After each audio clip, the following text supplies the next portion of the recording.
दो बकरियों की कहानी। नदी किनारे एक छोटा सा गांव था। गांव में रहने वाले लोगों ने नदी पार करने के लिए उस पर एक पुल बनाया हुआ था, लेकिन वो पुल इतना संकरा था कि एक बार में केवल एक ही व्यक्ति उसे पार कर सकता था। एक दिन की बात है, एक बकरी नदी पर बने उस पुल को पार कर रही थी। पुल पर चलते चलते उसने देखा कि एक दूसरी बकरी उसी पुल पर विपरीत दिशा से आ रही है। कुछ ही देर में दोनों पुल के बीचों बीच पहुंच गई।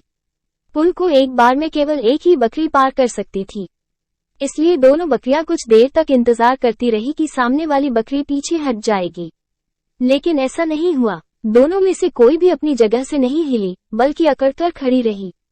तब एक बकरी दूसरी बकरी से बोली, तुम मुझे जाने का रास्ता दो, क्योंकि मैं तुमसे बड़ी हूँ। इस बात पर दूसरी बकरी हंस पड़ी और बोली, होगी तुम मुझसे बड़ी, लेकिन मैं तुमसे कहीं ज्यादा ताकतवर हूँ। मैं तुमसे जल्दी ये पुल पार कर लूंगी, इसलिए तुम मुझे रास्ता दो। पहली बकरी बोली, मैं तुमसे बड़ी भी हूँ और ताकतवर भी, इसलिए हट जाओ। कुछ देर तक दोनों में इस बात पर बहस होती रही कि दोनों में कौन ज्यादा ताकतवर है। फिर बहस लड़ाई में बदल गई। दोनों अपनी सींगों से एक दूसरे पर वार करने लगी। धीरे धीरे उनकी लड़ाई बहुत बढ़ गई।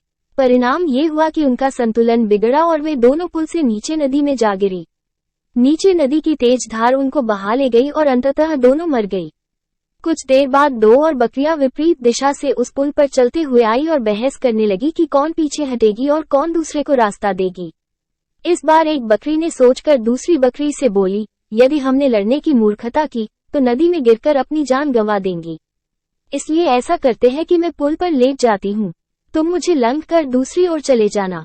दूसरी बकरी को भी ये बात अच्छी लगी। उसने पहली बकरी की बात मान ली। पहली बकरी पुल पर लेट गई और दूसरी बकरी उसे लंघ कर दूसरी ओर चली गई।